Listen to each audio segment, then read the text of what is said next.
Hello and welcome to Hawkeye Nation. This is HawkCast, your Iowa football, basketball, and recruiting podcast brought to you by Hawkeye Beacon and Rivals.com. I'm your recruiting analyst and host, Eliot Clough, at Eliot Clough on Twitter, joined by publisher of the site, Adam Jacoby, and our managing editor, Ross Binder, here on this Saturday evening post Kids Day open practice at Kinnick Stadium. And boy, man, incredible weather at Kinnick Stadium. If there's anything to take away from this afternoon, the weather was awesome, especially compared to last year where we were frying down there in the stands taking photo and video. But a gorgeous day today. Still got a lot of little bit of burn there. What did you say, Russ? Farmer Elliott?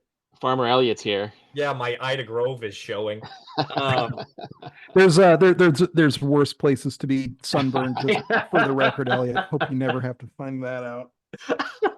We enjoyed some sun at Media Day yesterday, clearly, too. So plenty of stuff to talk about today, whether it's Kids Day, whether it's Media Day stuff. But we want to start off with Kids Day because, wow, that was some tough quarterback play to watch.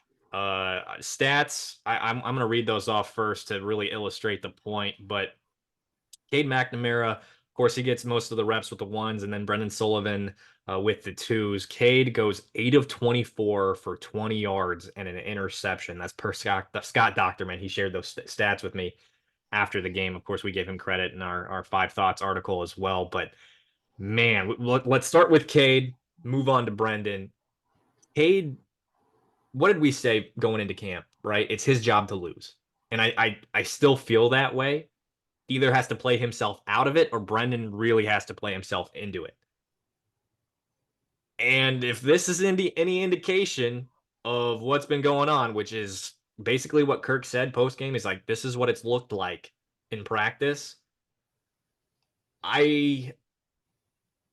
The offense has a long way to go, right? And that's what Tim Lester's been telling us too.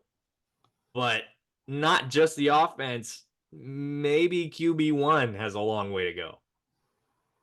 Yeah, it didn't seem like the offenses of the last few years where nothing was working right and plays were dead before they started. We've absolutely seen some progress from the offensive line today, and that's consistent with what we've heard from the coaches. So like the run game looked good.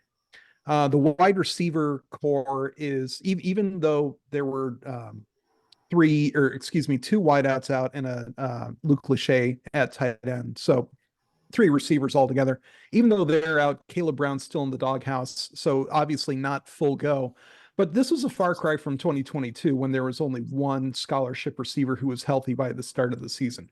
Plenty of talent, especially young talent, in that wide receiver room that was available today. But it really looked like the weak spot. And it's been a while since, well, I shouldn't say it's been that long considering last year, but regardless, or when QB1 is healthy, it's been a while since the presumed starting quarterback has looked like pretty much the weak spot on this offense. And based on what we saw from McNamara and really from Sullivan too, he was only incrementally better. Real cause for concern from the QB spot on the roster right now. Now, important caveats here. First of all, the season's not starting tomorrow, right? So they've still got 3 weeks before the season starts, and that is very valuable practice time. Eliot, what did Kirk say? That the next 2 weeks are going to be crucial for how this offense develops. It's all about getting better, sticking or stacking positive days, learning, growing, et cetera, coach speak, but there is something to it. And then 2, also, they weren't trying to put up big stats. That wasn't the point of this practice.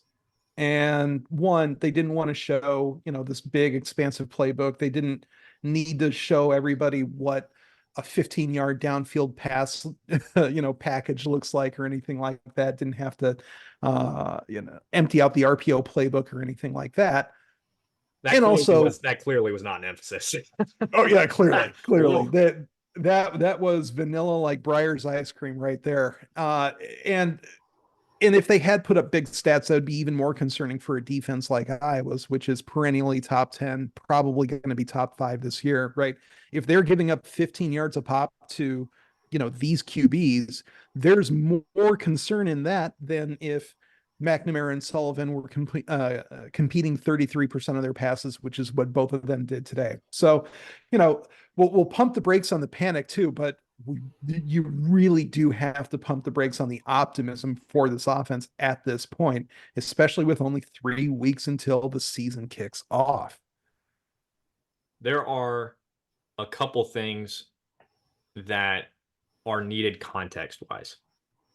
Cade played against the ones, right? One of my takeaways from today, this defense is still going to be elite.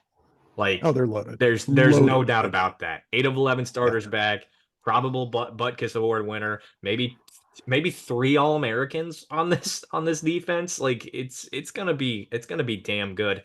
And John Nestor showed some of those flashes. Like he made a recovery play where he jumped with both hands downfield and swatted the ball down. He went and blew up a screen. I think it was. It was either that or a jet pass or a jet pass or an end around or what have you. And so he's showing some of those things that we've heard about, right? I think he's damn near blocked a field goal too. Really? He came off the edge. Oh yeah, it was either a field goal or an extra point. He came off the edge and he didn't get to it, but it was one of those like, oh, that's some acceleration. Right. That's the Sean Constantine special right there. Oh yeah. That's an old player. Sorry, Eliot. Okay. I was just like, ask your dad. He probably won't know either. Now, back to the quarterback situation. We have to remember Cade's playing against the ones without his top option. No Luke Lachey. Probably without RB1 too. Well, I mean, assuming LeSean Williams is running back 1, which he is on the depth chart. No RB1. You don't have him. You don't have Seth Anderson. You don't have Dayton Howard. 2 guys who had the spring. Well, Seth Anderson was hurt and he was out again today, which not ideal. But Dayton Howard, who had the spring to learn the offense, and he was healthy throughout the spring. So you have 2 guys, one a vet who played last year, and the other an up-and-comer who has experience in the offense. And instead, you got Reese Vandersee, who just started playing or being a college football player like 2 months ago, and KJ Parker the same, both of which we expect to play this year, both of which 3-star receivers, both had electric high school careers. I really like KJ Parker. I really, really think he's going to be impactful probably this year, if not, sooner rather than later.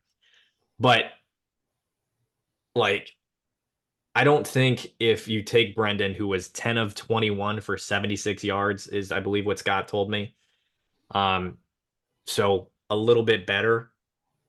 I don't know that you take him from the 2s and put him with the 1s, and that translates. Like, I don't know that anybody is looking at today's performance and saying Brendan, unless they're, an overreaction machine.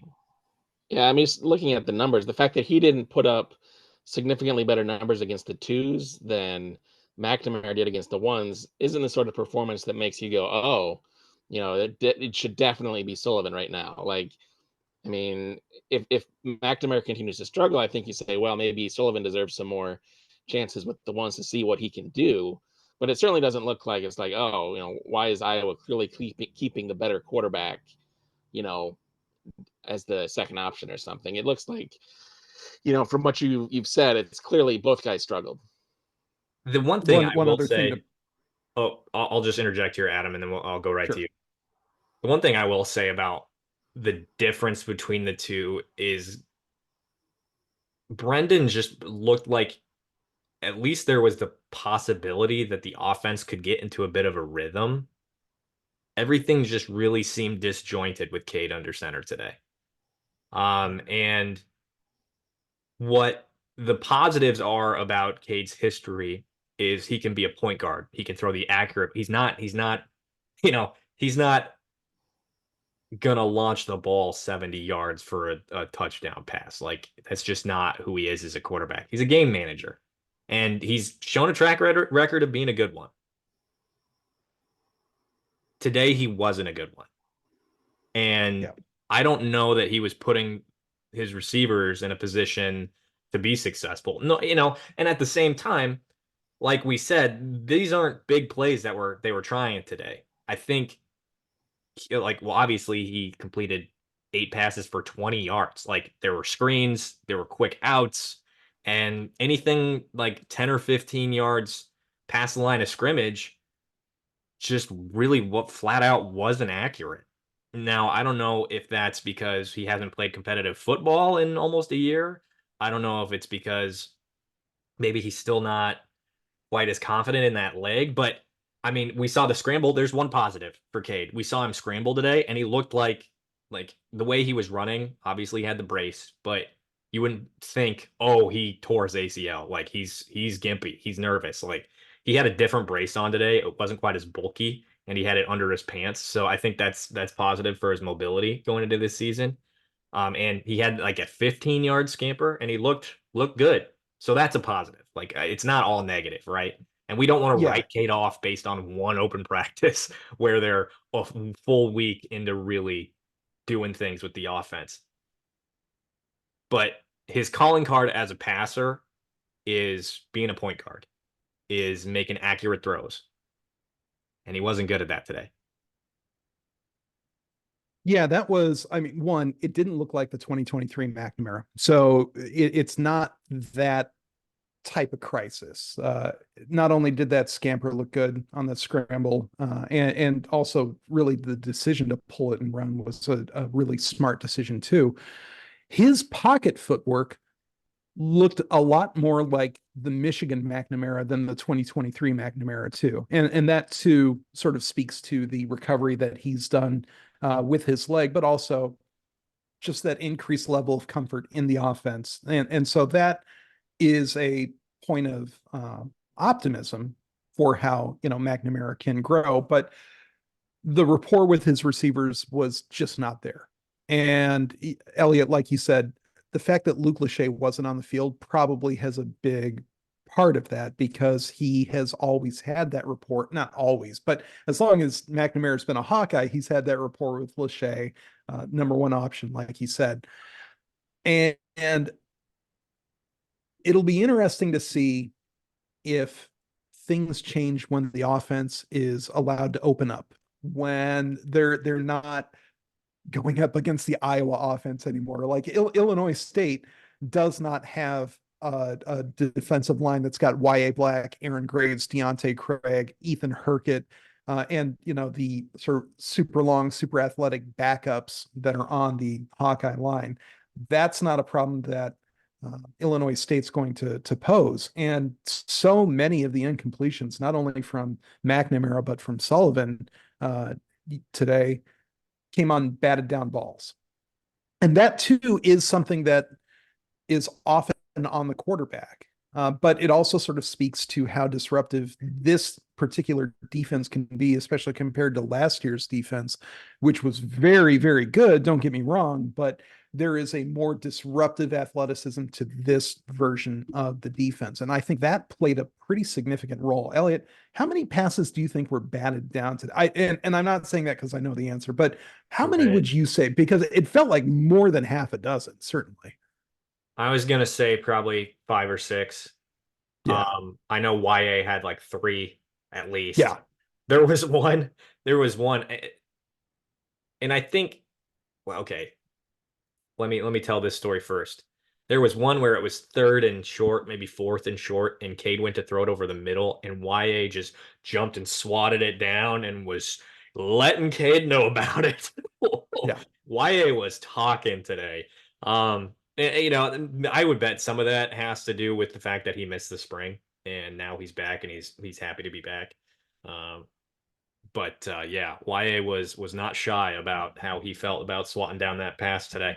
Now, the other thing I'll add about the quarterback play is there was a lot of 3rd and short. They were doing that on purpose. A lot of 3rd and maybe 5, 6, maybe 2, 3, and they just didn't convert it a lot. They would sometimes move the spot of the ball up from like a 3rd and 7 to a 3rd and Yeah. 4, 3rd and 3. They were clearly trying to, make that 3rd and manageable a thing today, just like at the spring game. When they always made sure to have Rhys Dakin punting into the wind. If you ever noticed that, like that was most certainly on purpose. And you saw the benefits of it today because Dakin was amazing. Not to get too far ahead of ourselves, but yeah, this was an instructional session. It was a practice. And so if the goal had been run up as many yards as possible on the Iowa defense, the stats almost certainly would have been better than what we saw today. But again, this is instruction. This is working on game scenarios, finding out what these guys are and aren't good at, and figuring out what personnel packages, decisions, coaching, play calling or what have you, actually does put these guys in the best position to win. And when you've only had 8 or 9 practices with Cade McNamara healthy, going back to week 4 of last year, you're really, really playing catch up. And how many times have we heard that from Ferentz and Lester? It's always been, hey, he's barely played. Hey, he's barely played. And it's a valid excuse. It is still an excuse. And Iowa fans heard a whole lot of that about Deacon Hill last year. And so if we're starting to hear that same playbook from Kirk Ferentz about here's why our quarterback isn't good, again, it's valid. And there's no arguing that, well, maybe McNamara should have played more the last 2 years. No, he's been hurt. But ultimately, is someone who hasn't played the last 2 years or played 8 games and wasn't healthy for all of them or even most of them, is that really who's putting your offense in the best position to succeed this season? It's an open question. And just like Kirk said, the next 2-3 weeks are going to be absolutely critical in terms of determining who's actually QB1 on this roster, because it is not at all clear right now. And even for as bad as McNamara looked, guys, I'm not sure Sullivan played his way into the number 1 today either. And the opportunity was there. Right. Now, anything more on the quarterback situation? I do want to talk about some positives here, Ross. I don't know if you had any questions or thoughts for us. I did, and not necessarily completely about the quarterback play, but just kind of the offense in general. This is the first glimpse of what Tim Lester's offense looks like. So, how different did it seem to you from practice and from what you could tell? It sounded like there weren't a lot of RPOs, obviously, in this this action today. Was there a lot? I mean, motion was something that they've talked about a ton in all the availability. So how evident was that in the plays?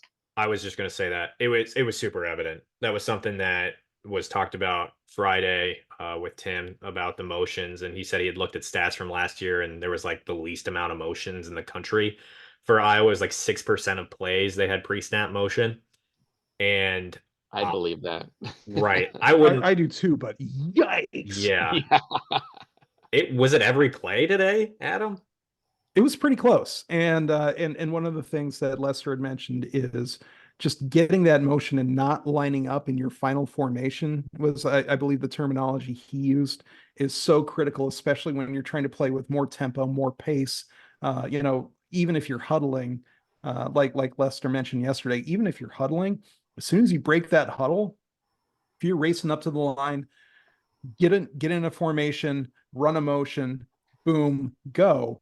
That puts a ton of pressure on the defense, just like if you're running a no huddle offense too. So you could tell that they are trying to do that. You can tell that they are amping up the speed of how this offense runs.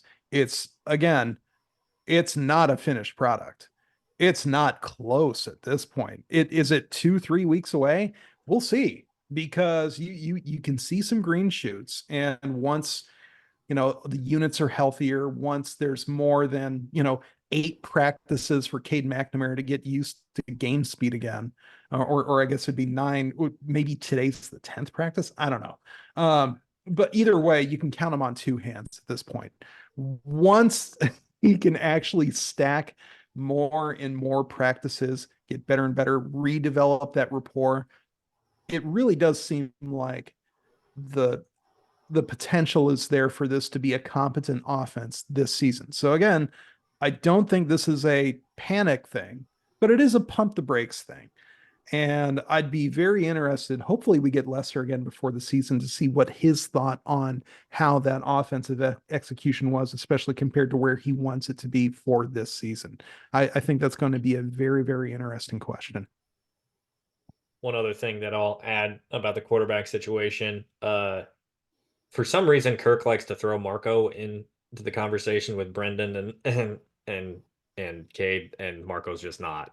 Like, that's just not actually a thing. Marco's young. I mean, he's a redshirt freshman. Like, I don't think that this is an indictment on who he's going to be, but he's not in that Right. conversation. Like, if we're being honest, he's just not. Especially if today is any indication. I was telling Ross earlier, I'm not sure that I saw him make an on-time throw at all today. He was missing guys, especially missing them late, like throwing behind. I think I saw 2 passes to Parker alone that if he hits them in stride, turn it into big gains. And instead he's trying to reach back, and that's just not a position to succeed when, you know, this kid was in high school a few months ago, you know.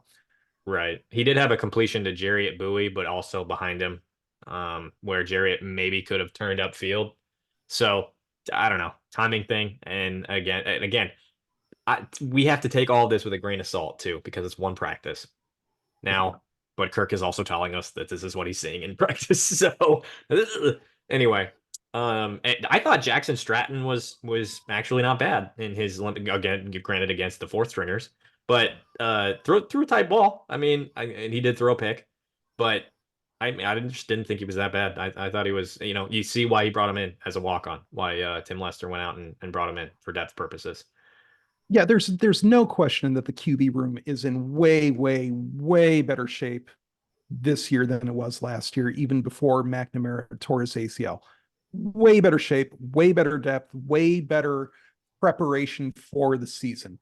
Again, not going to try to put any polish on the stats from today's practice or even how it looked or anything like that, but there is sort of the framework for success still in place. And if one guy goes down, it should not be the end of the season for the passing game the way it was last year.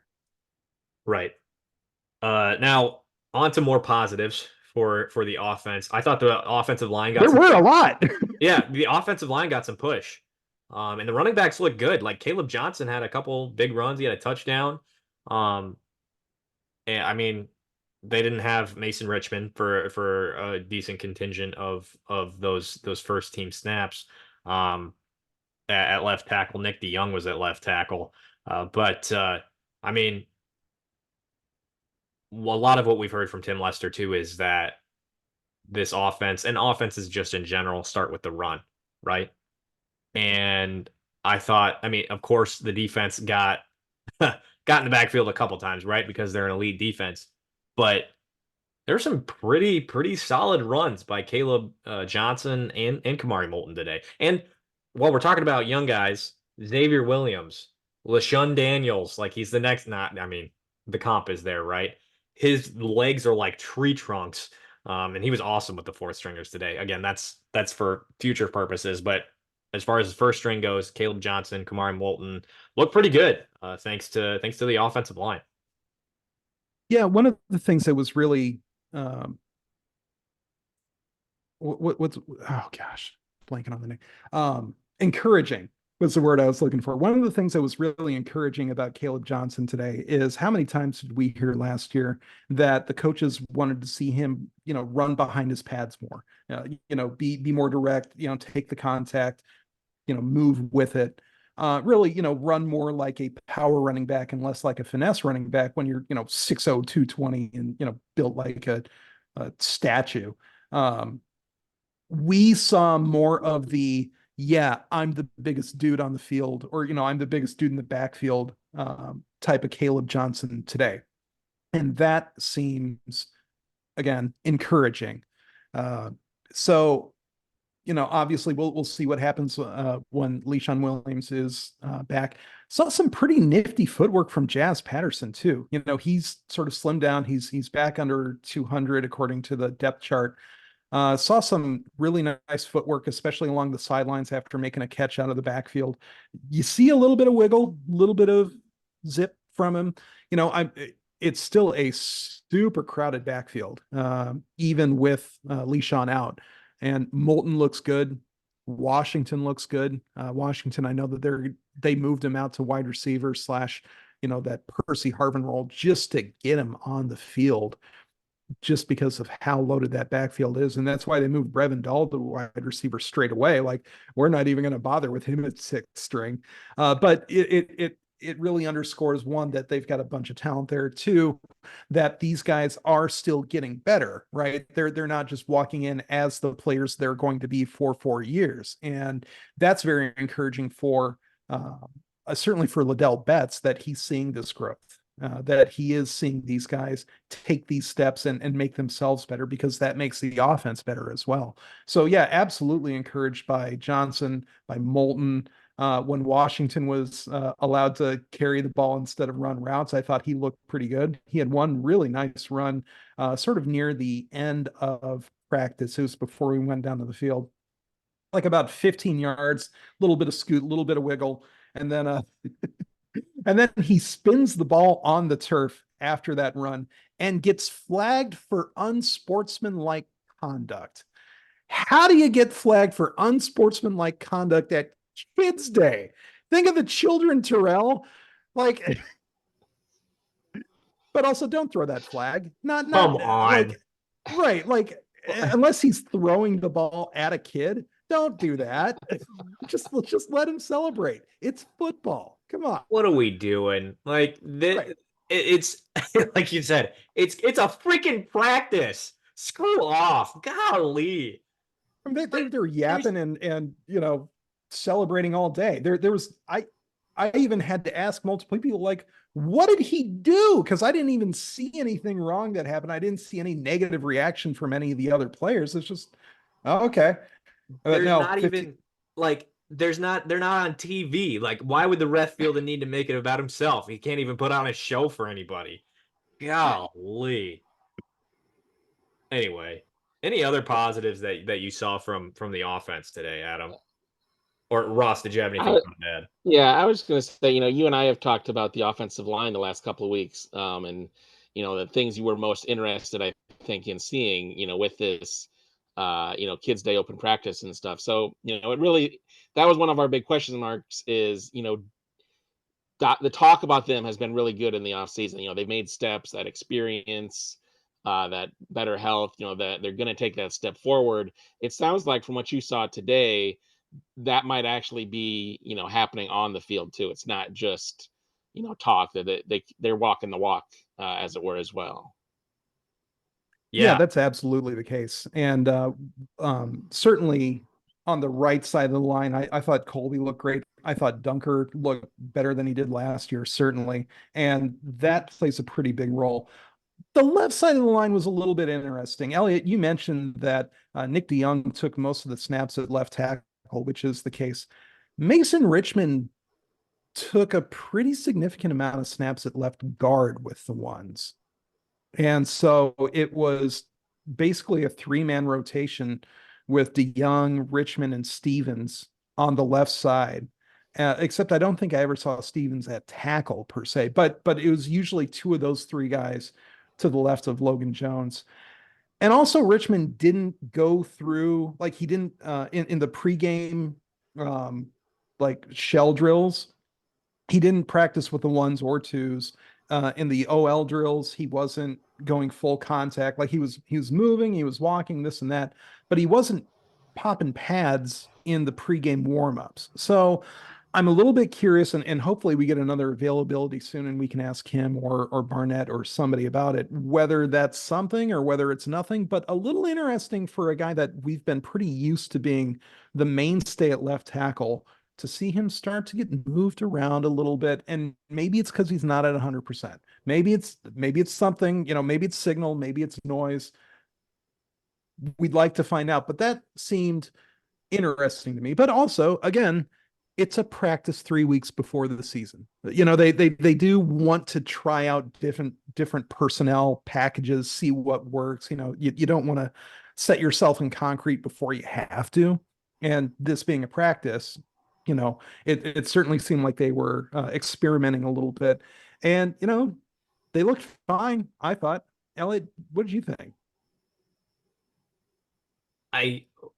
What I was thinking when you were discussing Richmond maybe moving to left guard, the peculiarity of it is putting Nick DeYoung at left tackle, who is known for his versatility, his ability to play either of the tackle spots, either of the guard spots.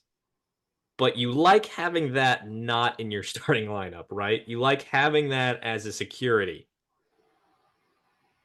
To put him as your starter at left tackle would concern me. I don't know if that's what they're going to do this year. I don't know if today was any sort of indication of a rotation. Jack Dotzler did not participate today. He's listed as the backup left tackle. So maybe he would have been in that spot instead of DeYoung. Dotzler is a sophomore. So based on what we talked about with Barnett yesterday in that article you can find on iowawithout.rivals.com, he wants those young guys to cook a little bit. Maybe DeYoung's the best option other than Richmond. I mean, he's probably the backup for all four of the or all five of the starters except for center, right? I don't. Maybe we're reading into it too much. Did Ellsbury run with the ones at all today, or just the twos? I couldn't tell you. I certainly saw him with the twos at right tackle, interestingly, because he's a guy that you can plug in at a guard spot too, and certainly the coaches trust him. Or center, yeah, I was just about to say, like, he's a 5 position guy, so certainly they like having him available. But yeah, we saw him at second string right tackle. Certainly, I'm not sure we ever saw him with the ones, but if anyone was paying closer attention, by all means, let us know in the comments. Right. There are so many things to pay attention to on Kids Day that you're all trying to gather and lots of information. But we have tons of takeaways on our premium board, by the way. We are running a wild deal right now. If you are not a premium subscriber, you can get 70% off for the entire first year. 70% off the entire first year, not a month, not half a year, the whole year. You can do that today with promo code HawkCamp. We've got that code and that link in all of our free articles right now. You can find that link there. You can sign up and get tons of premium content, football recruiting, basketball recruiting, men's basketball, football. We got intel. We got people we talk to behind the scenes. And every time we do that, we provide that information right there on the board right away. So if you want that free content, if you want to know all the juicy stuff behind the scenes before everybody else, even if that type of stuff does get reported publicly, you can find it on our premium board in our premium content. Again, 70% off. That code, promo code is HawkCamp. HawkCamp. So sign up with us at iowawithout.rivals.com. Tons of great content there for you. We got a ton more coming before the season starts. Recruiting is picking up. Bunch of really good stuff on the site right now. So had to plug that before we kept going. One of the major things that we have to talk about is the next Aussie punter who is up. Holy shit. Rhys Dakin was freaking awesome today.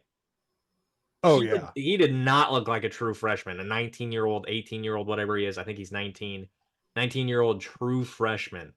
Man, he was awesome. I don't know if any of his punts were downed or spotted outside of the 10. If they were, they did bounce inside the 10 first. Right. It was that level. I don't think I saw a single touchback from him. Ty Nissen had a few pretty decent punts as a backup, a few touchbacks there too. But I mean, he was bombing punts and bouncing them sideways. Dakin's got the coffin. He's got the coffin corner down already. Yeah. We saw one of them that from about the 50-yard line, he put at or inside the 1. And this wasn't even with Cooper DeJean as gunner, too. Like Cooper cleaned up. I shouldn't say clean up because, Torrey Taylor was a 1 of 1 as a punter in and of himself. But, Cooper made Torrey better. This was not gunners playing at an All-American gunner level. This was great punting. And the fact that he's already got the directionality, that he's already bouncing it the way he wants it to bounce it, again, as a 19-year-old freshman, Iowa's punt game is not going to miss much of a beat this year. I don't want to set expectations too high, but he looked like the MVP of the day. And if people are like, oh, you can't call a punter MVP, well, again, welcome to Iowa football, because that's been the last few years to begin with. Punting is still freaking winning, dude. Like if today's any indication, wow. And we know for a fact that Phil Parker loves it when his defense gets to start a series, with the ball inside the opponent's 10-yard line. That's when he gets to dial up the crazy blitzes, put the pressure on the QB, because he knows that they've got a limited playbook on the other side of the ball. Like they have to decide one, fewer deep dropbacks, 2, fewer plays where the QB's, dashing into the, what would be the end zone. So we know how much of a difference strategically that makes for the Iowa defense, because Phil Parker has mentioned it. And the fact that they're barely missing a beat when it comes to that directional strategic punting. And also, again, he's got a mammoth leg. One of the great punts that we saw, the line of scrimmage was at the far 35, so 65 yards to the goal line. So the punt was in the air for 70 plus yards because he's punting from the 25, bounces it at the 5, straight sideways, ends up dying at about the 8-yard line. And that's a game-changing punt right there. And he's doing that 3 weeks before the first game of his career, of his freshman season. Rhys Dakin, guys, buy stock in him now. Buy stock yesterday. Like he was so good. And like the thing about it too is somebody caught him launching a pass today in warmups. He was juggling for some reason. I saw him like kick the ball to himself. Like people might be lobbying for him to play quarterback at some point here soon. Maybe even tight end. Like he's kind of a big dude. I mean, obviously a little slim, but he can boot the crap out of the ball. So that was an added fun dynamic from today. It sounded like Drew Stevens, speaking of special teams, had a good game also. He was really kicking the ball well at the place kicker, which is a good sign because kind of lost the job, at least briefly, at the end of last season. Had struggles, missed several kicks, had some blocks. So it sounded like he was way better today. So that's very encouraging for that. I don't think he missed, did he, Adam? One of the DI reporters said that he missed one all day. Okay. So I'll trust them on that. And I don't even remember which one it was, but I don't think you'd make that up. I remember Trip Woody hitting the crossbar or hitting one of the bars at one point, but I don't know. I don't remember Drew missing one. But I could be wrong. I wasn't filming after that first one he hit from about 50. I was really focused on maybe they'll complete a pass over 5 yards, so. No, but he did. Stevens looked a lot better, and that was consistent with what he had told us and what LeVar Woods had told us at Media Day yesterday, was that there had been and really what Kirk Ferentz told us as well, is that he had really rededicated himself to the mental aspect of kicking, and was really taking a sort of a microscopic approach to what his routine is and how does he stay focused and how does he keep his heart rate down, because he measures that too. Like it's a very, very like intricate mental thing that you have to do just to keep yourself from getting the yips or even overextending by even a half a second. Some of it even just comes down to timing your breathing rhythm. Like that is how precise it is in terms of sort of navigating your own body for kickers. And I've talked to a few over the years that sort of all say the same thing, that the mental stuff, um, the mechanical stuff, it's all interconnected. And so the fact that Stevens went through that rough patch with the assistance of one of the great special teams coordinators in college football today, I don't think that's even a controversial thing to say about Woods at this point. He's way up there in college football, with Woods' help, certainly, although not that much, as Stevens told me, but certainly with a little bit of guidance there, with some help from the rest of the guys in the special teams room. Stevens looks like he's moved past that rough patch. And certainly if his accuracy today is any indication, we're going to see more of the Stevens from his freshman year and the first half of his sophomore year too. So a lot of reasons to be excited about how Iowa's place-kicking game is going to be. And again, like Trip Woody didn't look as good. Like he looked like a backup, but I thought he looked pretty good too. If Stevens gets hit by a bus or gets indicted for bank fraud or something like that, Iowa's place kicking game isn't going to fall off a cliff there. Yeah, I thought some real encouragement, especially after how last season ended. Eliot, what did you think?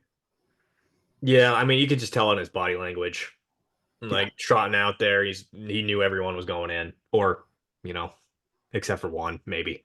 But yeah, allegedly. allegedly, right? But it was easy to tell from the get go when he was trotting out on the field that every kick was something he was confident in. So other than that, I mean, one thing I was going to add too about the quarterbacks, James Reeser, mechanics was kind of an issue for him coming out of high school. Now he's a freshman here at Iowa, and of course, just into his first camp, his first fall camp. And I think we're starting to see some of the fruits of working with Tim Lester because it's incrementally better. And that was a big focus for me for Rizar coming in. And he did throw a complete duck today. I think to KJ Parker, that ball was, but it looked a lot smoother. He looked like a quarterback. He also took off. We saw some of that 10-6 speed. So that's something I wanted to note briefly. But 2024 signee there. Other than that, anything else you guys wanted to talk about from today? Any takeaways, any thoughts, any questions from you, Ross? Yeah, I think we probably got to talk about the defense a little bit. And the one thing, along we talked about the offensive line a lot in the pod the last couple of weeks, the defensive line too. I know one of the big questions, you and I have both had is the depth there, especially at D tackle, and even D end a little bit, but especially that D tackle. You're just wondering who are the dudes that can keep that line performing at a high level when Graves and Black, who are great, when they need a break or when they need a breather, they have to step out for a few plays. So you mentioned the defense still looks elite, but what'd you see on the defensive line today? Jeff Bowie was the first one in, along with Jeremiah Pittman. That was something that I noticed. I don't know if I put that on the board or not. I should probably do that, but that was something that stood out to me. I had a really great long conversation with Kelvin Bell yesterday about the depth of the defensive line. He said he's comfortable with about 7 guys seeing the field. And I feel like we can all deduce who those guys are. Sounds like that confidence in Brian Allen has really grown. And Brian, in talking to him for just a few minutes yesterday, to me, it appears that his maturity has really reached a new level. He's really bought in. And we didn't see the flashes of him like we did last year, how he went nuts at Kids Day, but he has bought in, and I think the depth is comfortable. Is it going to be, outlandish? Is there a Davion Nixon on this roster? No. But I think it's doable. It'll still be good. Yeah, especially if Bowie ends up being helpful on that defensive line, because if you can trust both Bowie and Pittman at D tackle, that takes so much stress off of these extremely large starting DTs that you've got in both YA Black and Aaron Graves. Graves over this offseason pushed himself over 300 pounds. And we've seen him. It's good weight. Like, he's going to be a monster this year. And YA has always just been just an enormous human being. When I talked to Bo Stevens yesterday, he was like, yeah, I mean, I'm a pretty big dude and I'm going up against YA and he's like 6'8". I'm not sure that's a scientific measurement, but like he's just a huge human being. And again, going back to an earlier point, that can make him very disruptive on the defensive line in pass situations. I don't want to repeat the old NCAA 04 soundbite about, if you can't get to the QB, put your hands up. And I guess I did just repeat it. But that is something or that's an element that we're going to see more of this year. And again, if they can trust that depth at D tackle, I think they are close to being able to trust it at defensive end too. We know that Phil Parker loves to have rotations on the defensive line because of the pressure that it puts on the offense over the course of 60 minutes.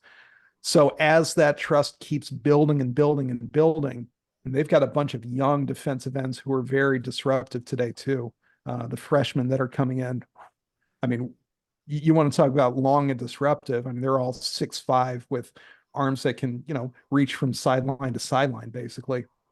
There's a lot of potential there. And you can tell that had been sort of a focus in recruiting, is, to get those guys that can just blow a play up or blow a pass up before the ball even gets to the receiver in the first place, to say nothing of the, 7 dynamic playmakers behind them. So again, just like sort of the offense where you can see the green shoots, you can see what the vision is, and you can see them getting closer to it. You can absolutely see that with the depth on the defensive line too. All right. Wrap it up there. I think we do have to point out there's one big positive, for the offense this year compared to last year. Last year, this game, that was when Cade got hurt, right? So, at least he made it through unscathed through this kid's day. So that's a plus. But everything else, it sounds like a lot of work to do in the next 3 weeks. That might sound a little bit sardonic, and you might have meant it a little bit sardonically too. But the fact that injury happened, Cade brought up unprompted in the scrum that I was in yesterday at Media Day. He was cognizant of the fact that Kids Day is where he got hurt and had the soft tissue injury, as everybody's agreed to call it now, in his leg last year. And so I think that actually is a nice hurdle for him to get over. I think he expected to, right? He certainly didn't play like he was scared of it happening, Eliot. I think we can agree on that. But it's a milestone, and he got past it. And having those little victories, even if they're symbolic, that's super helpful in recovering from a large injury like that too. So it was more worth pointing out than probably you thought, Ross. Yeah, that's actually something I thought about too, and I didn't mention it. So appreciate you pointing that out, Ross. That is a small victory in itself, and this offense, they need to stack up some of those small victories one at a time. And so we will indeed wrap it up there here on HawkCast following Kids Day this Saturday evening. We appreciate you tuning in. Once again, do not forget about that 70% off for the entire year at iowa.rivals.com. Crazy deal going on right now to get all of our premium content, 70% off for 365 days. That is a steal. You're practically taking money out of our back pocket. How dare you people? How dare you? I never authorized this. 70% is too many percent. How dare you?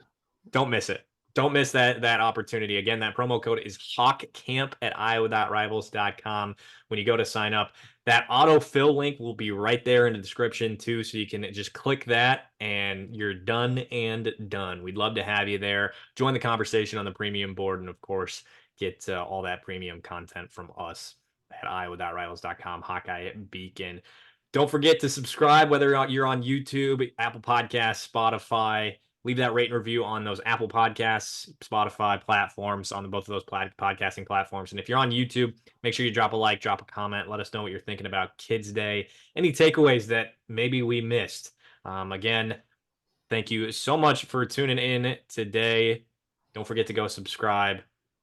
Leave that rate and review. Helps us out a lot. Makes us very happy. I am Eliot Clough at Eliot Clough on Twitter, joined by Adam Jacoby and Ross Binder.